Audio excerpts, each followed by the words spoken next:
amigos, boa tarde. Boa tarde. O pessoal lá no fundo está conseguindo me escutar? Ótimo, então vai dar para a gente trabalhar bem. O assunto que nós temos hoje é um assunto assim muito importante e que causou muito impacto nos primeiros momentos da humanidade. Imaginem os senhores quando algum caçador saía pela floresta e encontrava um companheiro dele adormecido. O primeiro pensamento que lhe ocorria era de que o companheiro havia morrido, porque o sono e a morte são primos, são muito parecidos. Muitas vezes as pessoas, quando tem dúvida do estado da pessoa, vai lá olhar para ver se está respirando ou se já morreu.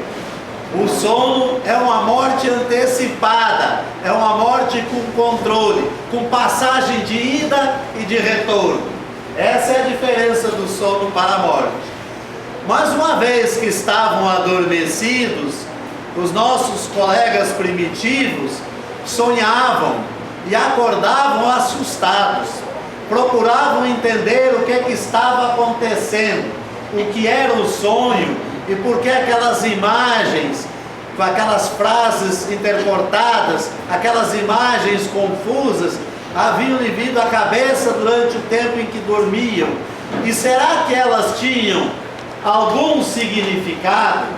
Durante um bom tempo da humanidade, o significado foi procurado e foi proporcionado pela filosofia, pela religião e pelo interesse de explorar as pessoas, ganhando dinheiro, dizendo que sonhar com isso era aquilo, sonhar com aquilo outro era aquela outra coisa, se colocando como feiticeiros, como cabalísticos, e então abrindo lá suas tendas para interpretar os sonhos das pessoas.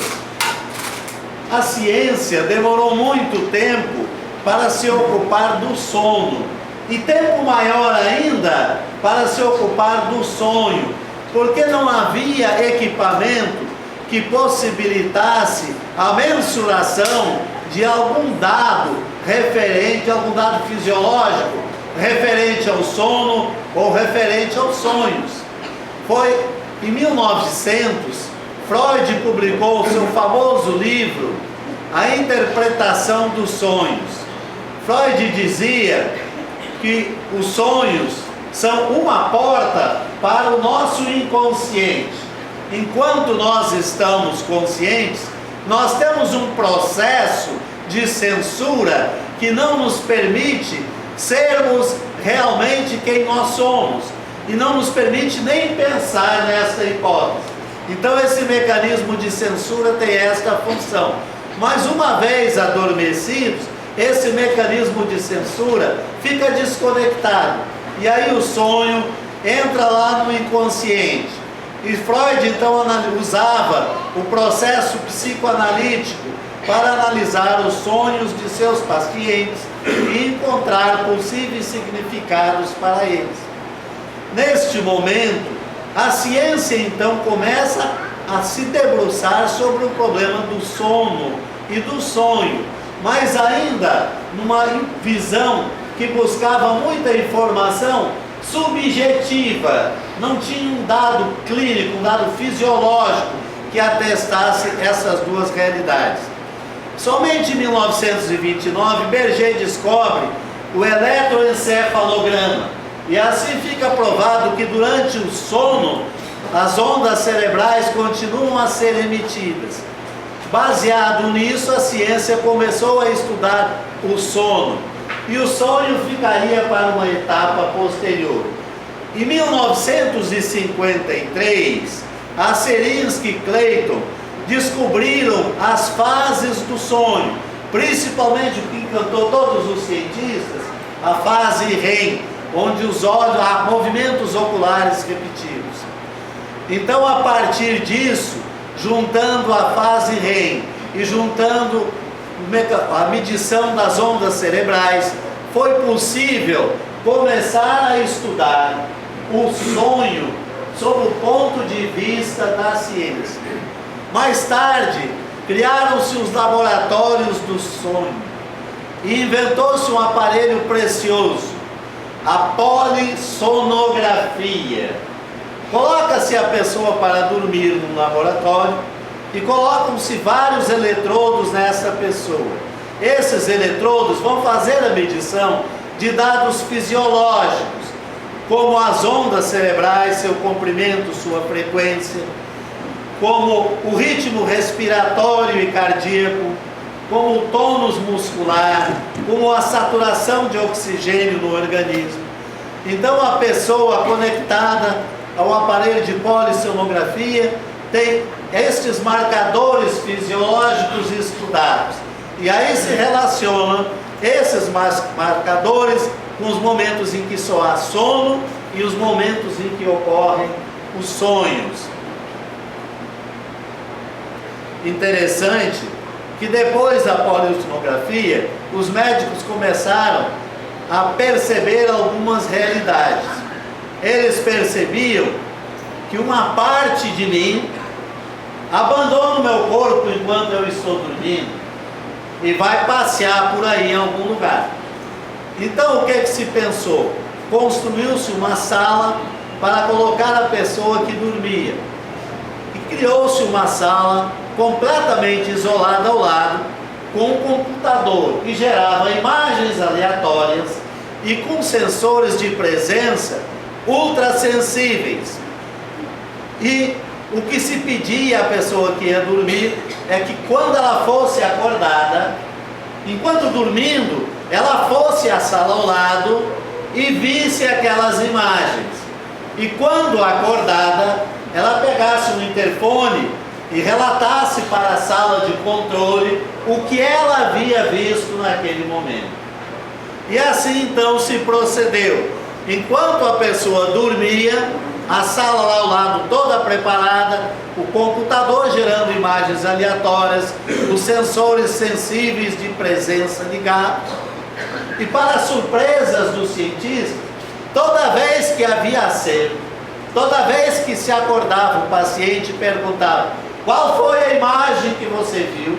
E ele relatava com precisão aquela imagem. Também os sensores de presença acusavam a presença de alguma coisa. Que alguma coisa extra, a ciência ainda não pode precisar. Mas a ciência com certeza sabe que alguma coisa sai do meu corpo, vai para algum lugar e vê o que está acontecendo lá. Depois retorna para o meu corpo e é capaz de dizer o que viu naquele momento. Este é o estágio atual de pesquisa do sono e do sonho através da ciência. Conseguimos em poucos anos um progresso muito grande. Se nós olharmos que nos últimos 50 anos nós progredimos nesta pesquisa mais do que nos 1950 anos anteriores, é animador a gente esperar que nos próximos anos a gente tenha dados assim muito interessantes e que a ciência possa nos trazer informações bastante preciosas.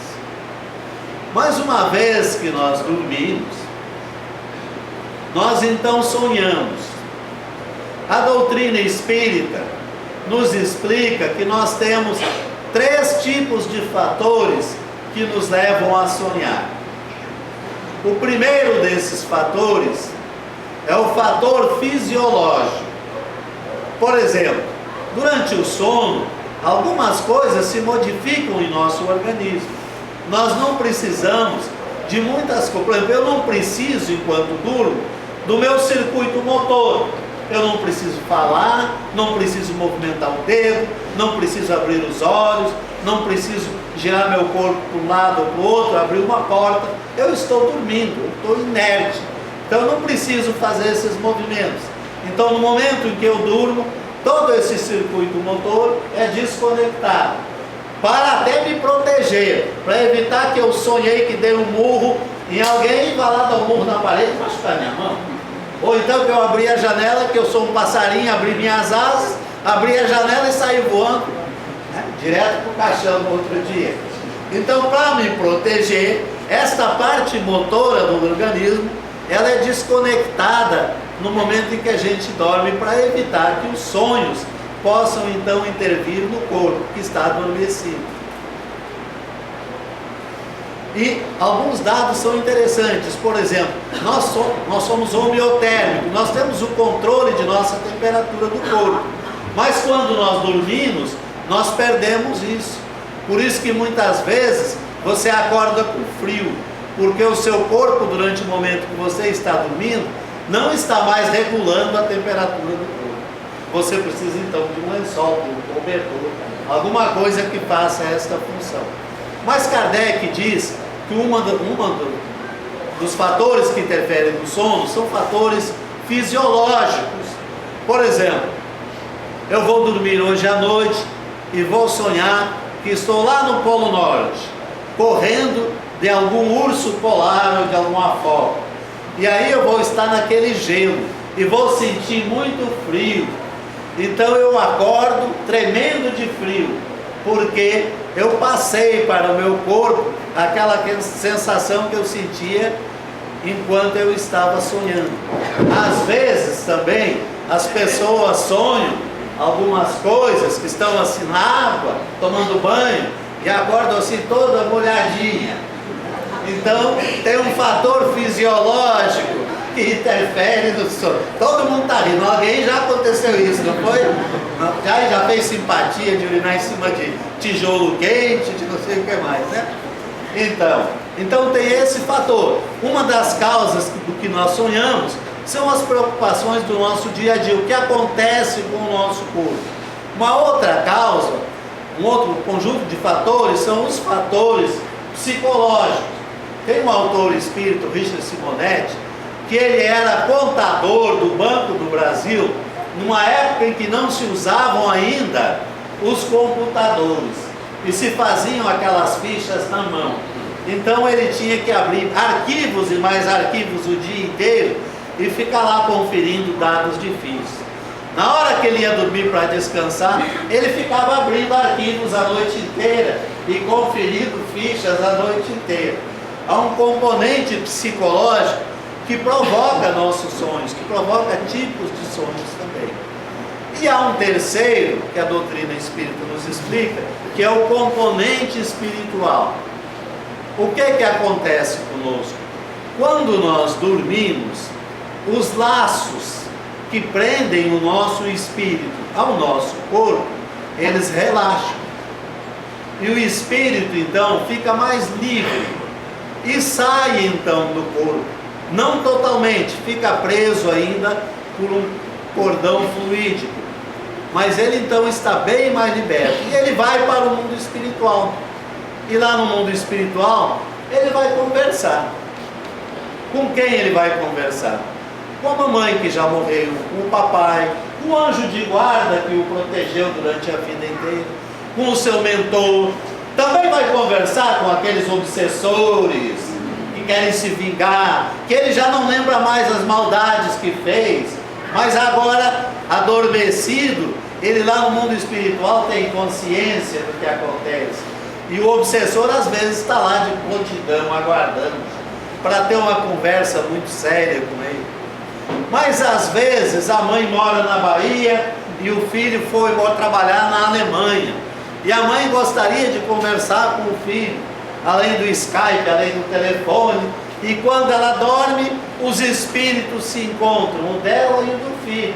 Então os encarnados, também os espíritos dos encarnados, também se encontram durante o momento em que a gente sonha. E aí os senhores poderiam me fazer uma pergunta: e por que é tão difícil entender o sonho? Por que é tão difícil a gente lembrar do que sonhou? Primeiro, porque nós lembramos, o nosso cérebro, a nossa memória, ela grava as informações que lhe são fornecidas por um ou mais de um dos 5 sentidos: a visão, a audição, o paladar, o tato. E enquanto nós dormimos, estes sentidos estão desconectados. Então eles não vão trazer informações para a memória, para o cérebro. As informações estão no mundo espiritual e são do espírito. Então elas não vão ficar completamente no cérebro. Que tipo de informação nós temos? Nos momentos difíceis, como se fosse um avião. O momento complicado é a decolagem. Enquanto ele está lá em voo de brigadeiro é tranquilo, mas na hora de pousar tem outra perturbação. Nós também somos assim. Na hora de o espírito sair do corpo, se desligar do corpo completamente, e já começa a sonhar, então a gente tem um momento de perturbação. E neste momento ainda o cérebro está conectado ao espírito. Então a gente acorda e recorda este fragmento, que não significou muito. E recorda também o outro fragmento, no momento em que o espírito retornou para o corpo. Mas o resto a gente vê só coisas assim, pinceladas. E a gente pode perguntar também, se por exemplo, sonhar com um papagaio, significa que eu vou encontrar uma amiga fuxiqueira? Papagaio fala muito. Sonhar com cobra é traição? Sonhar com lama pode ser doença, não é verdade? Quanta gente faz isso, quanto livro, quanta literatura tem aí com esses negócios. Na questão 404 do Livro dos Espíritos, Kardec e meus amigos, não percam tempo. Sonhar com uma coisa não tem nada a ver com a outra coisa. Depois que ele já havia explicado o que era o sonho, não havia mais nem necessidade de dizer essas coisas. Mas é bom a gente lembrar que não gaste o dinheirinho de vocês com adivinhos, que sabe o sonho de vocês. Se quiserem jogar no jogo do bicho, o bicheiro agradece. Pode ser que você ganhou alguma coisa enquanto ele ganhou muito. Mas não existe essa possibilidade de sonhar com um objeto, um animal, e isso tem um significado específico. Mas nós temos também alguns distúrbios do sono, as parassonias que a medicina se identifica. Uma das parassonias que ninguém deseja é o pesadelo. Aquele sonho apavorante, horroroso, que causa medo. Está pensando que é só você que tem? 4% da população mundial tem pesadelos ao menos uma vez por semana. Você não está sozinho. Olha, 4% de 7 bilhões é um bocado de gente. Aí vocês podem perguntar assim, tem algumas coisas que causam um pesadelo? Já existem pesquisas dizendo que sim. Uma das causas é o estresse. Por exemplo, você está num momento muito ameaçado de perder o seu emprego, ou perdeu o seu emprego, ou você foi para o enterro de um amigo muito querido, e aí você ficou muito estressado. Às vezes, quando você vai dormir, pode ter um pesadelo ocasionado pelo estresse. Às vezes o estresse, o pesadelo pode também ser provocado pela ansiedade. Por exemplo, seu Joãozinho está se preparando para o casamento, todo bonito, que a hora não chega nunca. Será que a noiva vai chegar ou vai demorar muito lá no altar? Como será o casamento? Vai ganhar muito presente ou não vai ganhar nada? E ele fica nessa ansiedade. Com essa ansiedade toda, ele vai adormecer. E aí vai ter pesadelo, vai ter sonhos horrorosos.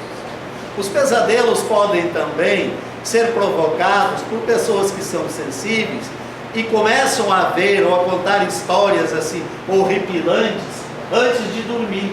Ou então aqueles meus amigos que botam a televisão no quarto e ficam olhando filme de terror. E aí depois sonham, tem um pesadelo terrível e gostaria de saber por que isso aconteceu. É por isso que é muito importante que antes de dormir, a gente, um período, no mínimo uma meia hora antes de dormir, desligue televisão, põe uma musiquinha suave, faça uma leitura do Evangelho, faça uma prece, relaxe, faça uma meditação. Você está se preparando para deixar todas as preocupações do mundo material aqui, porque você vai fazer uma viagem ao mundo espiritual. Se prepare para esta viagem, dê condições para que ela seja agradável. Essa é uma boa recomendação. Mas existem outras causas que podem interferir, causar os pesadelos. São certas medicações.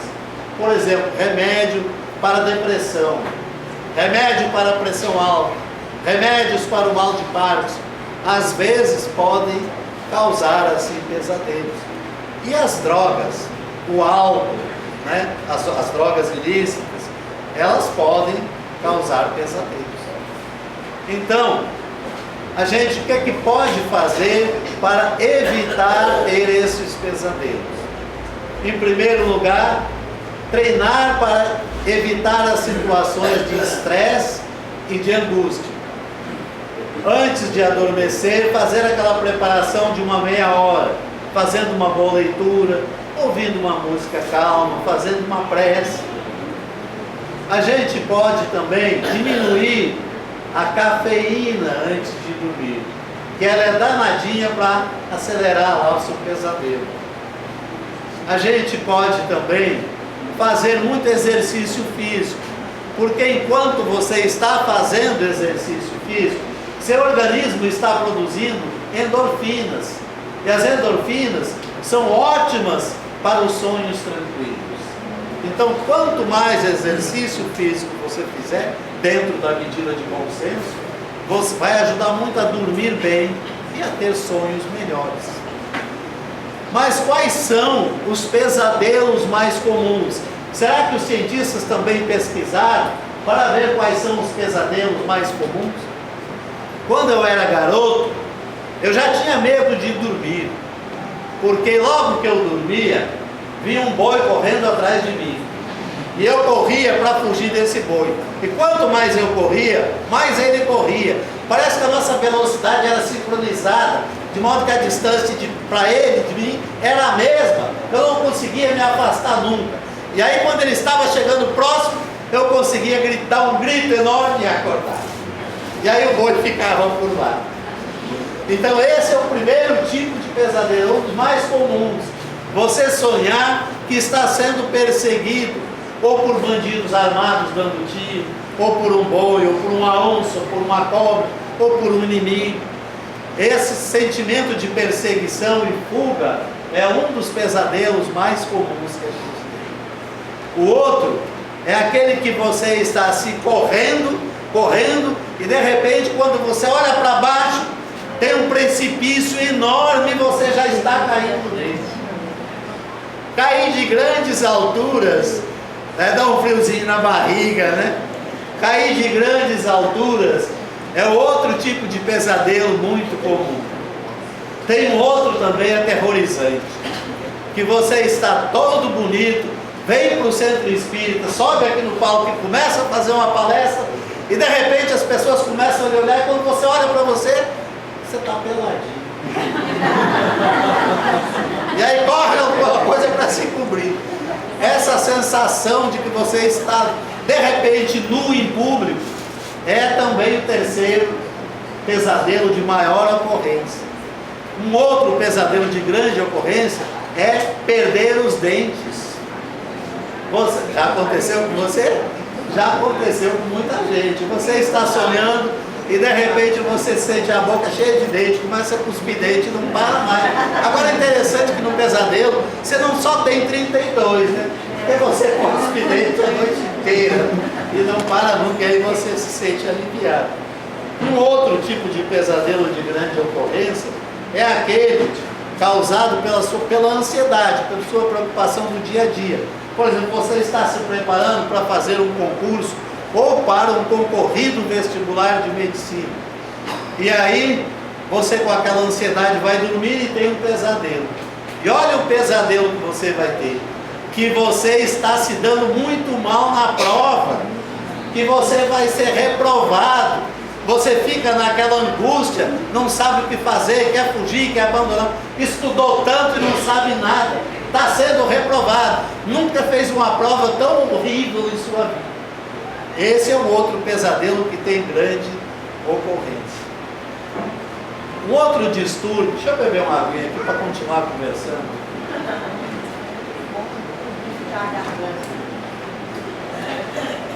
Um outro transtorno do sono é o sonambulismo. A gente já explicou que quando a gente vai dormir, um circuito motor de nosso organismo, ele é desconectado para nos proteger, para que se eu sonhar que estou pulando, não vá pular até o teto, né? Não vá me jogar da janela, não vá pegar uma faca e me cortar, me machucar e assim por diante. Então o corpo fica inerte para que eu não tenha esse tipo de coisa. Mas há um transtorno do sono em que esse desligamento do circuito motor do organismo não é completo e às vezes ele não se desliga completamente. Num estado assim mais leve, o sonâmbulo levanta, se deita na cama e aí vai lá, espreguiça o braço, vira para o outro lado e continua a dormir. Nem levantou da cama. Às vezes ele dá um bocejo e senta na cama e olha para um lado, olha para outro e deita e volta a dormir. São manifestações leves do sonambulismo. Mas o sonâmbulo pode também levantar da cama, pode caminhar pela casa. Se encontrar uma porta aberta ou com chave, ele pode abrir a chave e sair para a rua e caminhar. Ele pode tomar água, abrir a geladeira e tomar água, pode se alimentar. E o que é pior, pode conversar. Sonâmbulo devia ser mudo. Sonâmbulo devia ser mudo. Minha mãe aterrorizava a gente. Ela dizia assim, ó: vocês ficam fazendo arte durante o dia, mentindo e me escondendo as coisas. Quando vocês dormem, vocês conversam. E eu vou lá e aperto o dedo de vocês, e aí eu descubro todo o segredo de vocês. Eu não sabia que conversar dormindo era sonambulismo, mas eu queria que não tivesse esse negócio na minha vida, porque minha mãe causava um terror danado. Se ela apertava o dedo ou ouvia alguma coisa, eu não sei, mas a ameaça ela fazia. Mas às vezes é possível que o sonâmbulo converse e traga informações muito precisas do que está acontecendo lá no mundo espiritual. Aliás, esta é uma excelente forma de pesquisa, né? De você ter pessoas que tenham facilidade no desdobramento e colocá-las então para que nesse estado sonambúlico elas possam ir relatando o que está acontecendo no mundo espiritual. Geralmente o sonambulismo ele tem uma duração de alguns minutos a meia hora no máximo. Existe um que outro caso assim mais grave, mas são casos assim muito raros. Teve um que eu já relatei aqui, de um rapaz de 26 anos no Canadá que não gostava da sogra, e aí ele acordou sonâmbulo, abriu a porta da casa, pegou a chave do carro, abriu a garagem, saiu dirigindo, pegou uma faca na cozinha, saiu dirigindo, foi nas casas da sogra, assassinou a sogra, voltou todo sujo de sangue, guardou o carro, fechou a porta e voltou a dormir. No outro dia de manhã, quando foram contar que a sogra, é mesmo? Quem foi? Quem fez uma maldade dessa? E aí foram ver, e esse sangue na sua roupa? Sangue? Aonde? Na sua roupa. Então a polícia teve a possibilidade, comparou o sangue da roupa dele com o sangue da sogra e viu que ele tinha sido o assassino. Encaminhou para os psiquiatras e eles estão então fizeram lá o estudo desse caso. Agora o sonambulismo, ele tem uma ocorrência maior entre 4 a 12 anos. A ciência até agora não tem ainda uma informação precisa de por que acontece esse fenômeno nessa idade. Depois tem algumas ocorrências, mas já são mais raras. Geralmente o sonâmbulo, ele é sonâmbulo dos 4 aos 12 anos. E a doutrina espírita, então, nos diz que nada é por acaso. Nesta fase inicial da vida, você precisa mais dos conselhos do mundo espiritual. Então, é nesta fase que você se desliga mais do que no sonho e vai para o mundo espiritual encontrar seus mentores, seus amigos, vai se aconselhar com eles. E muitas vezes você vai até falar as mensagens, os conselhos que eles estão dando. Às vezes a mamãe escuta, o papai escuta e não sabe bem porquê, mas fica surpreso que você no dia seguinte amanheceu com disposição para seguir aquele conceito. Então, para a doutrina espírita, o fato dessa ocorrência de sonambulismo acontecer nesta fase de 4 a 12 anos, teria esta finalidade. Do lado científico, nós estamos aguardando os estudos que agora são promissores de agora em diante. Então é possível que a gente tenha notícias dessas ocorrências, de explicações para essas ocorrências. Há também uma técnica chamada de apometria, utilizada em algumas casas espíritas. Esta técnica faz um sonambulismo magnético. Pela aplicação de passes magnéticos, você adormece o médium e ele entra então num estado sonambúlico. Agora pensem comigo, além do que isso significa numa casa espírita. Vamos imaginar uma cena. Aconteceu um crime. A polícia não está conseguindo desvendar. Já tem 1 ano e não se consegue uma solução para o crime.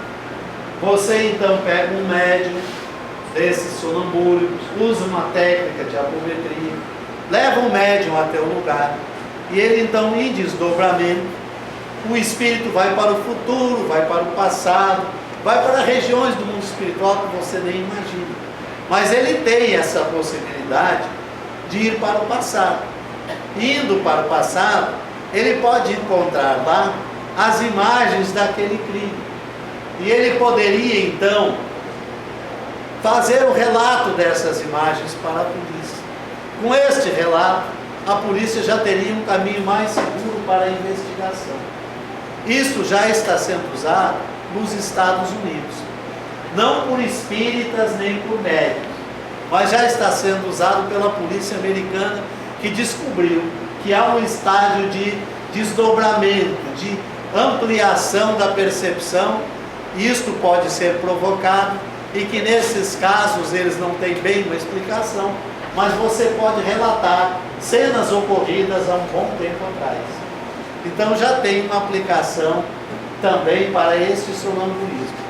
Agora, muitas vezes, nós vamos para o mundo espiritual e queremos nos recordar do que nós vimos lá e queremos entender.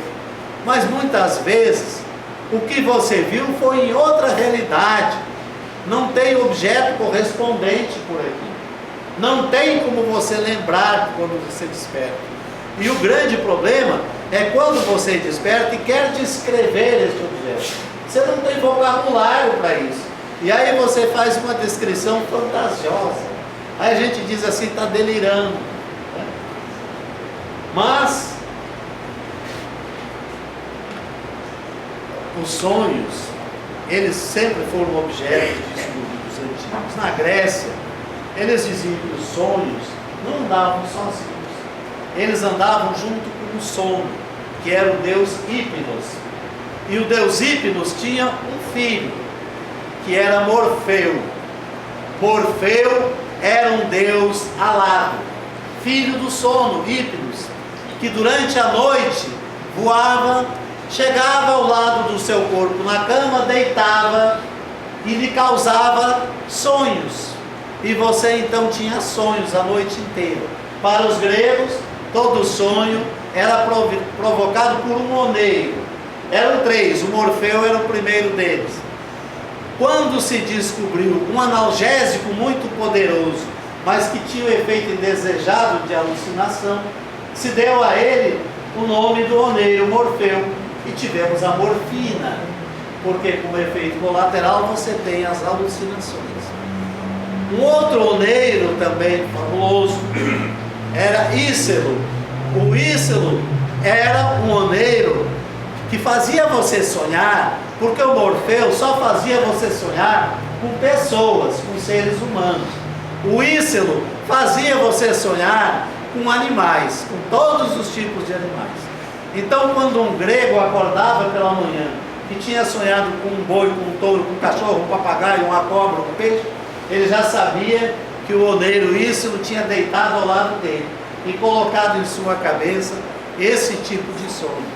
E havia ainda um outro oneiro, um terceiro oneiro, que era o Fântaso, daí veio o nome fantasia. O Fântaso era um oneiro que provocava sonhos com pedras, com árvores, com riachos, com paisagens, com nuvens, com céu, que não fosse com animais nem com pessoas. Esses oneiros migraram para a cultura romana com o nome de oníros.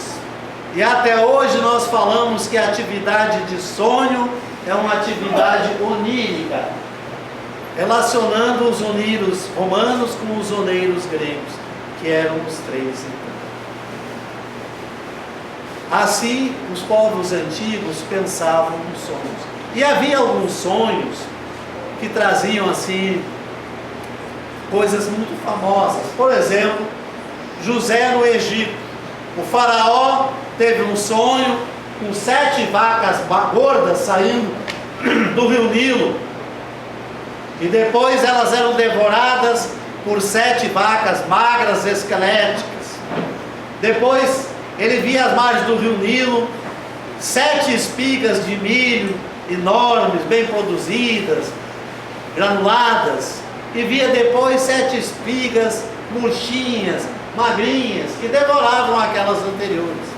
E ele então ficava procurando uma explicação para este sonho. E foram buscar José, que era um médico, que teve um mentor, lhe trazendo a explicação que as vacas magras e as espigas murchas eram anos de miséria, que ocorreriam depois dos 7 anos de fartura. Haveriam esses 7 anos de miséria. O resto da história você já conhece. O faraó nomeou José lá o primeiro-ministro, fizeram grandes estoques de alimento e assim por diante. Um outro sonho assim, muito famoso também na Bíblia era o sonho de Jacó. Jacó era um cara, assim como diz o baiano, um cara enrolado. Era um cara enrolado, um cara trambiqueiro. Mau caráter. Jacó era. Ele junto com a mãe dele, Rebeca, enganaram o pai que estava cego e trouxeram lá um prato de lentilha, ele fazendo-se passar pelo irmão Esaú, que era o mais velho e que tinha direito à herança. E ele vai lá e dá o prato de lentilha, o pai come, pensando que era o outro filho, e aí transfere a herança toda para ele. Mas nada valeria se não houvesse a bênção do pai. E o pai, para dar a bênção, como era cego, tinha que apalpar. Como Esaú era muito peludo e Isaac era pelado, então a mãe arrancou um bocado de lã de ovelha e foi colando no corpo dele, para que quando o pai apalpasse, sentisse aqueles pelos e desse a bênção a ele. E foi isso que aconteceu. Olha quanta maldade para roubar o que não era dele. Mas nada fica para sempre. O irmão descobriu. E aí saiu atrás de Isaac, querendo matar Isaac.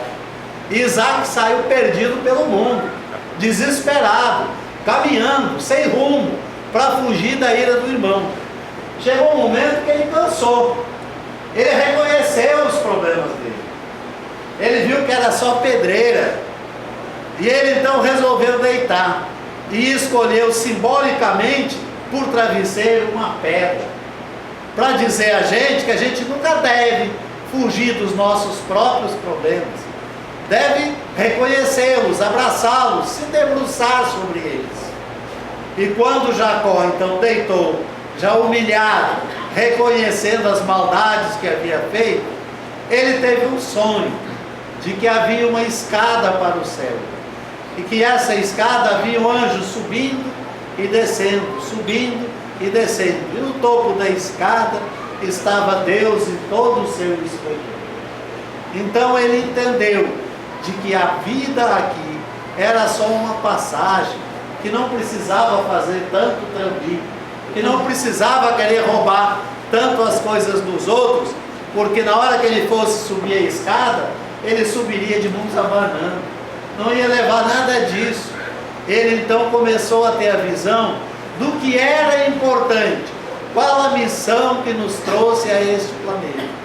Este então foi o famoso sonho de Jacó. Outros sonhos são assim proféticos, como esses, querem dizer, anunciar uma realidade futura. Mas às vezes, a nível individual, há sonhos também que se concretizam depois. Há na internet um vídeo de um dos mamonas assassinos, eu não lembro o nome dele, se preparando para a viagem que eles fariam para Portugal. E a última frase que ele olha brincando com a câmera é dizendo assim: vou ver se lá em Portugal o avião cai ou não cai, porque esta noite eu sonhei que tinha caído num avião. 12 horas depois o avião caiu e ele estava morto. Abraham Lincoln, presidente americano,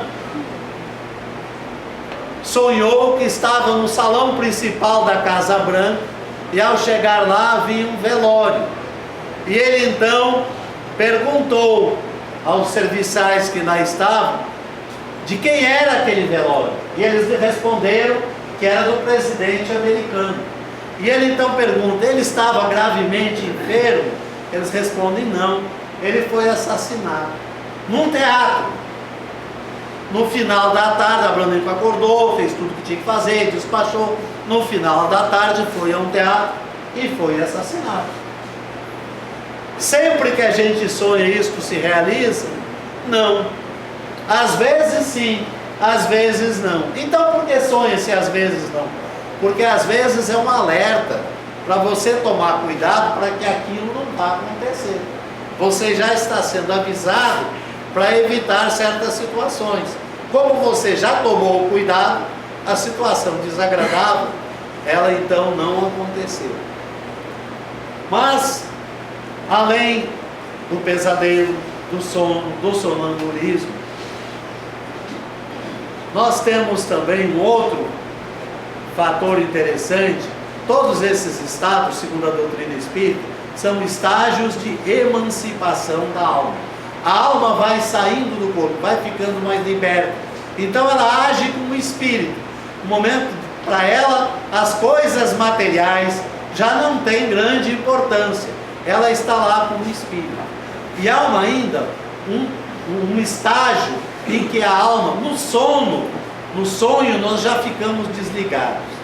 No sonambulismo, nós já nos desligamos muito mais do que no sonho. E ainda há a terceira fase, que a gente fica assim, pelo fio da navalha, por um fiozinho muito tênue, que é o êxtase. É um momento de despreendimento tal, que só as funções básicas do corpo se mantêm, e o espírito então vai para mundos mais evoluídos. Durante o sonho e durante o sonambulismo, o nosso espírito fica no globo terrestre, ou em globos semelhantes ao globo terrestre. No êxtase não, o espírito vai para mundos mais evoluídos. E o grande risco é a gente olhar aquele negócio lá e não querer mais voltar. Você olhar um banquete enorme e lembrar assim: quando eu voltar vou comer aquele pão duro com café. Não quero mais voltar não. Há um grande risco do estático não querer retornar ao corpo. Seria a primeira coisa para ele não ficar lá, porque seria um suicídio. Ele então optaria por encerrar a própria vida. Nós temos alguns estáticos muito famosos. Santa Teresinha de Jesus, Santa Teresa d'Ávila. Ela era uma freira que se preocupou muito com a caridade e fazer um cristianismo mais próximo daquele que Jesus tinha ensinado. Esquecer aquelas normas, aquelas pompas da igreja, aqueles cardeais tudo de vermelho, anéis de ouro na mão, báculo dourado, cálice dourado para botar o vinho. E ela queria uma coisa mais simples. Lembrava que Jesus tinha dito que quem quisesse ser o maior fosse aquele que servisse a todos. Quem quisesse ser o primeiro, que se tornasse o último. Ela então resolveu seguir estes ensinamentos de Jesus e fazia muita meditação. Ela escreveu a sua própria biografia, Teresa d'Ávila, e escreveu também as suas experiências de meditação e de êxtase, num livro intitulado Castelo Interior. E ela então fornece todas as técnicas que ela utilizava para chegar naquele estado de êxtase. E muitas vezes, quando ela estava em êxtase, as outras freiras ficavam surpresas, porque ela estava a mais de 1 metro do chão. Ela já estava flutuando, ela não caminhava mais, já estava vomitando, né? Então ela ficava nesse estágio. Ela fundou a Ordem das Clarissas Descalças, para tirar todo o luxo. Descalça não é porque andava de pé no chão, é porque andava com uma sandalinha tipo havaiana, porque naquela época as freiras tinham que andar com um sapato especial que era muito caro, roupas muito caras e assim por diante. E teve um outro parceiro também, que ela pediu para fazer o mesmo trabalho que ela fazia na ordem feminina, para que esse trabalho fosse feito na ordem masculina. São João da Cruz. Estes, na nossa literatura ocidental, são os 2 casos mais famosos de estáticos. Santa Teresinha nos relata num dos seus êxtases que estava assim numa região muito abençoada, muito linda, maravilhosa, coisa que ela não havia percebido ainda. Nunca tinha respirado um ar tão perfumado, tão gostoso. Nunca tinha visto paisagens tão maravilhosas. Nunca tinha visto música tão bonita. E ela então percebeu que vinha um anjo com uma lança de ouro e transpassava o peito dela com essa lança de ouro. E ela então, mesmo assim transpassada por aquela lança de ouro, se sentia tão bem, se sentia no céu, nas nuvens, e não queria retornar ao corpo. Quando ela relatou esse êxtase, imediatamente os escultores se encarregaram de fazer a escultura do êxtase de Santa Teresa d'Ávila, e quem for em Roma vai encontrá-la na Praça São Pedro, essa escultura mostrando esse êxtase famoso desta Santa Católica, Santa Teresa d'Ávila. Meus amigos,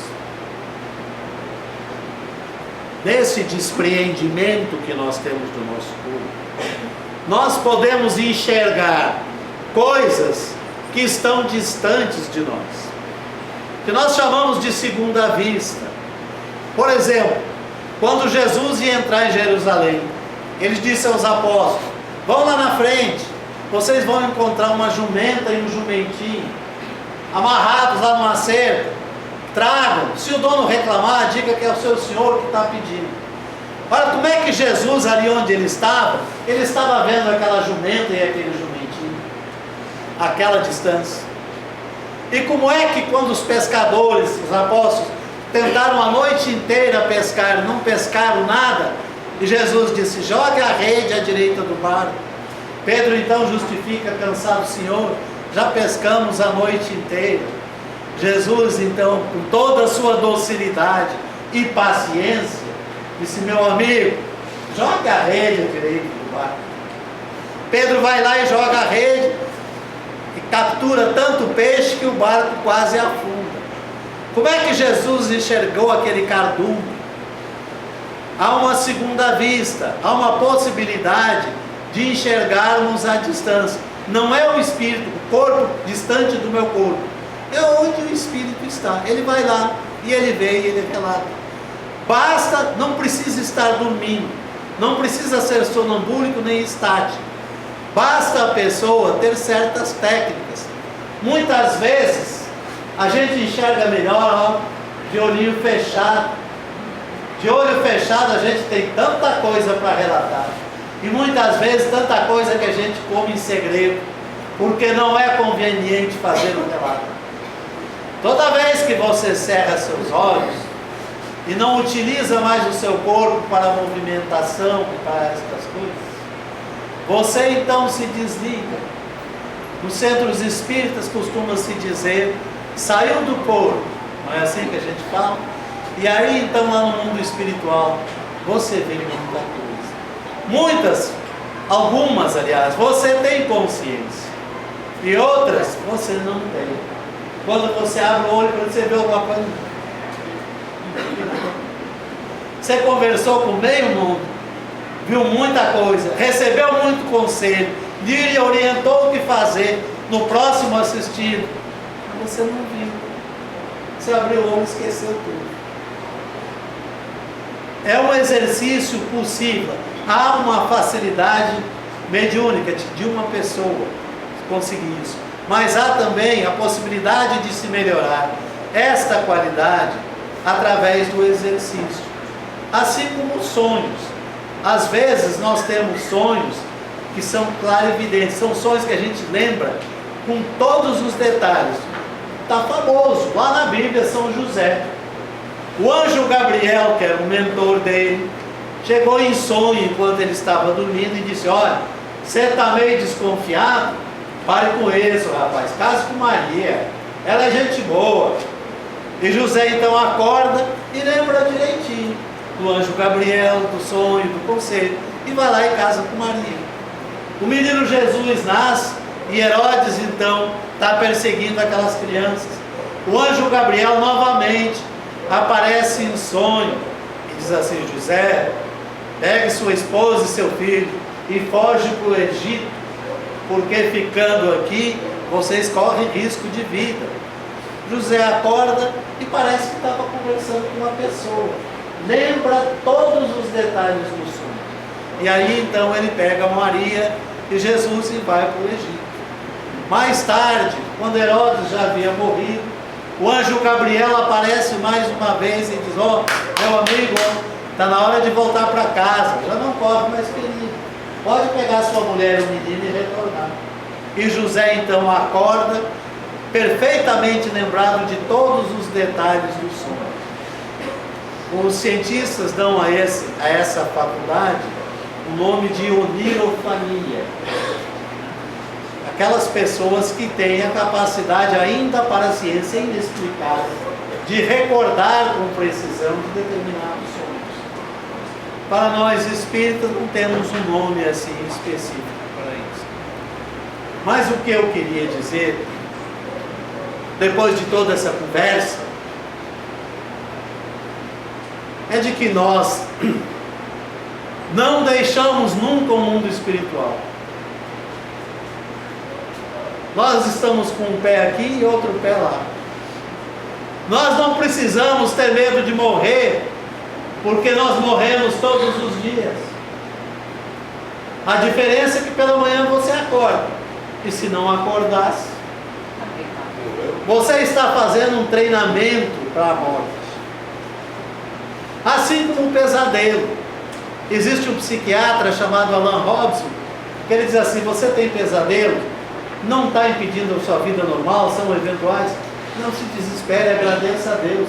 São treinamentos para você evitar situações de perigo. A gente já está numa zona de conforto muito grande, qualquer perigo vai dominar a gente. Precisa um pesadelo, fazer a gente despertar e treinar então enquanto dorme. Mas nós estamos durante 2/3 do dia, 16 horas, com o pé aqui no mundo material e 8 horas com o pé no mundo espiritual, mais ou menos, algumas pessoas mais, outras menos. Você vai ao mundo espiritual todo dia, e o sonho é um grande indicativo para mim e para cada um de vocês. Quando a gente lembrar, a gente vai lembrar da região espiritual para onde a gente foi, para você saber em que nível você está.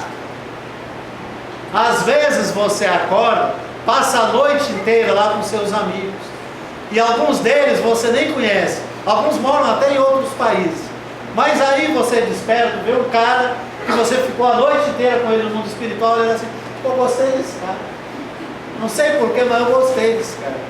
Claro que gostou, é seu amigo, você ficou 8 horas de noite sonhando lá no mundo espiritual com ele, agora você não lembra. Ou então o contrário, você olha para o cara e diz: não sei porquê, mas não bateu, não deu grude, não deu cola, não deu liga, não gostei. Claro, vocês brigaram o tempo inteiro lá no mundo espiritual, agora que você acordou, está lá adormecido dentro de você, mas você não quer saber daquele cara. O ato de sonhar e de dormir pode te trazer muitos recados, e se você tiver paciência e começar a pensar e prestar atenção, você vai descobrir coisas muito importantes para você. Por isso que é importante, enquanto você está desperto, você lembrar de sua missão básica neste planeta. Você veio para cá para dominar uma fera chamada orgulho, que mora dentro de você e que normalmente quer mandar em você o tempo inteiro. Você veio para cá, foi para isso, para se tornar humilde, para aumentar a sua capacidade de perceber os problemas dos outros, não pensar que é só você que tem problemas. Você veio para cá para aprender a servir, para estudar, para adquirir sabedoria, mas transformar isso tudo em capacidade de amar, em capacidade de gentileza. A gente deve olhar para as pessoas distribuindo sorrisos, cativando, fazendo favores, agradecendo, pedindo licença, dando bom dia, boa tarde, boa noite, sendo o mais simpático e o mais amoroso possível. Não foi outra coisa que fez o Mestre Jesus. Quando percebia um leproso, se aproximava dele e o curava. Quando se aproximava um cego, ele o curava. Quando se aproximava um obsidiado, que na época chamava endemoniado, ele expulsava o demônio, fazia o tratamento de desobsessão. Jesus foi aquele exemplo de quem mais serviu neste planeta. E está sempre como modelo nos lembrando. Você veio para cá para dominar esta fera que é o seu orgulho. E veio para cá para aprender e para aumentar a sua percepção das dificuldades dos seus irmãos. E ter no coração o grande desejo de ser útil, de botar um sorriso no lábio de alguém, de tirar aquela dúvida, aquele sofrimento, aquela perturbação do coração de uma pessoa. É por isso que Carlos sempre fala que o objetivo desta casa não é outro senão o de diminuir e compreender as dores humanas e as dores dos espíritos. É com este objetivo que nós ficamos com um pé aqui e um pé lá. Que Jesus nos abençoe, tenham bons sonhos, evitem os pesadelos e não esqueçam a lição fundamental: aumentar a capacidade de servir.